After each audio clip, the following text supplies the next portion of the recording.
ಯಾಜಕ ಕಾಂಡ ಅಧ್ಯಾಯ 1. ಸರ್ವೇಶ್ವರ ಸ್ವಾಮಿ ಮೋಶೆಯನ್ನು ಕರೆದು ದೇವದರ್ಶನದ ಗುಡಾರದಿಂದ ಅವನ ಸಂಗಡ ಮಾತಾಡಿ ಇಸ್ರಾಯೇಲರಿಗೆ ಹೀಗೆ ಆಜ್ಞಾಪಿಸಬೇಕೆಂದು ತಿಳಿಸಿದರು. ನಿಮ್ಮಲ್ಲಿ ಯಾರಾದರೂ ಸರ್ವೇಶ್ವರನಿಗೆ ಒಂದು ಪ್ರಾಣಿಯನ್ನು ಸಮರ್ಪಿಸಲು ಆಶಿಸಿದರೆ ಅದನ್ನು ದನಕರುಗಳಿಂದಾಗಲಿ ಆಡುಕುರಿಗಳಿಂದಾಗಲಿ ಆಯ್ದುಕೊಂಡು ಸಮರ್ಪಿಸಲಿ. ಅಂಥವನು ದನಕರುಗಳನ್ನು ದಹನ ಬಲಿಯನ್ನಾಗಿ ಸಮರ್ಪಿಸುವುದಾದರೆ ಆ ಪ್ರಾಣಿ ಕಳಂಕರಹಿತವಾದ ಗಂಡಾಗಿರಬೇಕು. ಸರ್ವೇಶ್ವರನಿಗೆ ಒಪ್ಪಿಗೆಯಾಗುವಂತೆ ಅದನ್ನು ದೇವದರ್ಶನದ ಗುಡಾರದ ಬಳಿಗೆ ತರಬೇಕು. ಅರ್ಪಿಸುವವನು ಆ ಪ್ರಾಣಿಯ ತಲೆಯ ಮೇಲೆ ಕೈಯಿಡಬೇಕು. ಆಗ ಅದು ಅವನ ಪಾಪಕ್ಕೆ ಪ್ರಾಯಶ್ಚಿತ್ತವಾಗಿ ಅಂಗೀಕೃತವಾಗುವುದು.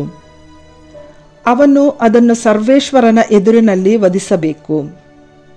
ಆರೋನನ ವಂಶಜರಾದ ಯಾಜಕರು ಅದರ ರಕ್ತವನ್ನು ತೆಗೆದುಕೊಂಡು ದೇವದರ್ಶನದ ಗುಡಾರದ ಬಾಗಿಲಿಗೆ ಎದುರಾಗಿರುವ ಬಲಿಪೀಠದ ಸುತ್ತಲೂ ಚಿಮುಕಿಸಬೇಕು. ಅದು ಅಲ್ಲದೆ ಅರ್ಪಿಸುವವನು ಆ ಪ್ರಾಣಿಯ ಚರ್ಮವನ್ನು ಸುಲಿದು ಅದರ ದೇಹವನ್ನು ತುಂಡು ತುಂಡಾಗಿ ಕಡಿಯಬೇಕು. ಆರೋನನ ವಂಶಜರಾದ ಯಾಜಕರು ಬಲಿಪೀಠದ ಮೇಲೆ ಬೆಂಕಿಯನ್ನಿಟ್ಟು ಅದರ ಮೇಲೆ ಕಟ್ಟಿಗೆಯನ್ನು ಪೇರಿಸಬೇಕು. ಪ್ರಾಣಿಯ ಆ ತುಂಡುಗಳನ್ನು, ತಲೆಯನ್ನು, ಕೊಬ್ಬನ್ನು ಅದರ ಮೇಲೆ ಕ್ರಮವಾಗಿ ಇಡಬೇಕು. ಅದರ ಕರಳುಗಳನ್ನು, ಕಾಲುಗಳನ್ನು ನೀರಿನಲ್ಲಿ ತೊಳೆದ ನಂತರ ಯಾಜಕನು ಅದನ್ನು ಪೂರ್ತಿಯಾಗಿ ಬಲಿಪೀಠದ ಮೇಲೆ ಹೋಮ ಮಾಡಬೇಕು.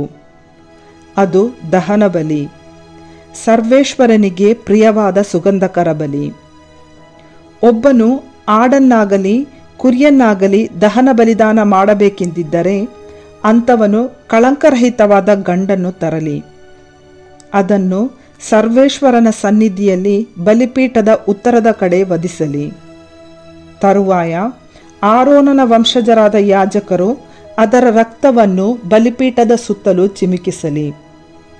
ಅರ್ಪಿಸುವವನು ಆ ಪ್ರಾಣಿಯ ದೇಹವನ್ನು ತುಂಡು ತುಂಡಾಗಿ ಕಡೆದ ಮೇಲೆ ಯಾಜಕನು ಆ ತುಂಡುಗಳನ್ನು, ತಲೆಯನ್ನು, ಕೊಬ್ಬನ್ನು ಬಲಿಪೀಠದ ಮೇಲಿನ ಬೆಂಕಿಯಲ್ಲಿ ಕಟ್ಟಿಗೆಯ ಮೇಲೆ ಕ್ರಮವಾಗಿ ಇಡಬೇಕು.